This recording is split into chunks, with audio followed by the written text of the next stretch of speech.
Welcome to one of my favorite topics, metabolism and the glycemic index. During this short video, we're going to discuss a few key concepts and principles and how they may influence a little bit better food choices during the day. Even before we get into metabolism, you must understand that food is simply information for your body. It literally tells your body to be fat or thin, healthy blood pressure or high blood pressure, to be bloated or flushed and clean, to have sharp, clear mind or foggy thinking. The choices are all yours based upon what you eat. We are just giving you a taste of how this all works. In the brain chemicals and metabolism sections, you'll hear how it all works together. First of all, what is metabolism? Good place to start. Metabolism is usually categorized into three areas. Here's how I remember these. First is our resting metabolic rate. This is all the biological stuff needed to keep you alive and your body functioning, to keep your heart beating and blood pumping and neurons firing and breath taking. Your resting metabolic rate accounts for 60 to 70% of your overall metabolism. Next, we have what's called the thermic effect of food, the breaking down of complex carbs, simple sugars, fats into fatty acids, and proteins into amino acids. This accounts for about 10 to 15% of total metabolism.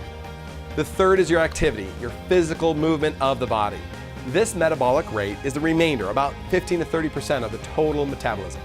Just to review, the three categories are resting, thermic effect of food, and activity. You can influence all three of these, and here's how. Why is exercise so important? Well, because it improves your active metabolic rate and can even improve your resting metabolism because exercise builds muscle.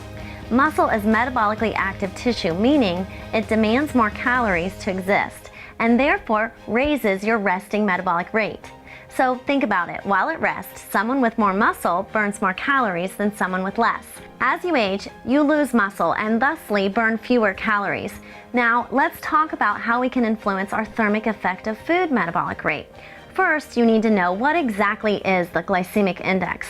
The glycemic index is a ranking of carbohydrates on a scale from 0 to 100, according to how they raise your blood sugar levels. The glycemic index does indeed relate to carbs in food, but not so much the quantity of carbs. It's much more a measure of the quality of carbs. Specifically, the glycemic index is a measure of how much the carbohydrates in foods affect your blood glucose level. Glucose is really what we're talking about when we use the term blood sugar. The digestive process converts complex carbs and starches, in other words, carbohydrates, into glucose for use in your body. What the glycemic index measures is how quickly that process happens for different foods. High GI foods break down quickly, causing a spike in your blood glucose. Lower glycemic index foods break down more slowly over a longer period of time, affecting your blood glucose less. Glycemic index was developed originally by feeding people 50 grams of a food and measuring their blood sugar levels over a 3-hour period and plotted on a response curve. Based on the study, foods are categorized into high, moderate, and low. Now, why is this important? If you're someone that's interested in burning fat, you're going to want to stick to lower glycemic index foods for your kitchen and your refrigerator. Applying this will help you move that number on the scale because you're improving the thermic effect of food metabolic rate. Carbohydrates aren't necessarily the enemy, but types of them are.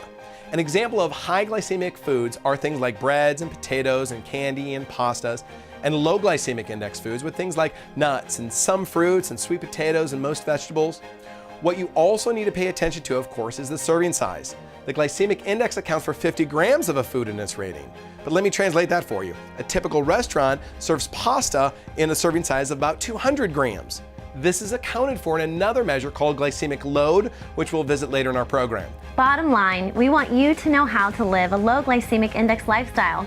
Whether you're a busy mom or dad or a business professional, whether you want to get into your ideal shape or could just stand to lose a few, incorporating these sometimes confusing principles into your daily diet and learning how to help turn your body into a fat-burning machine isn't as hard as you might think. You can use the information in our program for a lifetime of better choices. Take care of your body, as it is the only place you will ever have to live. If you haven't yet picked up our program, we encourage you to. We hope you've enjoyed these videos.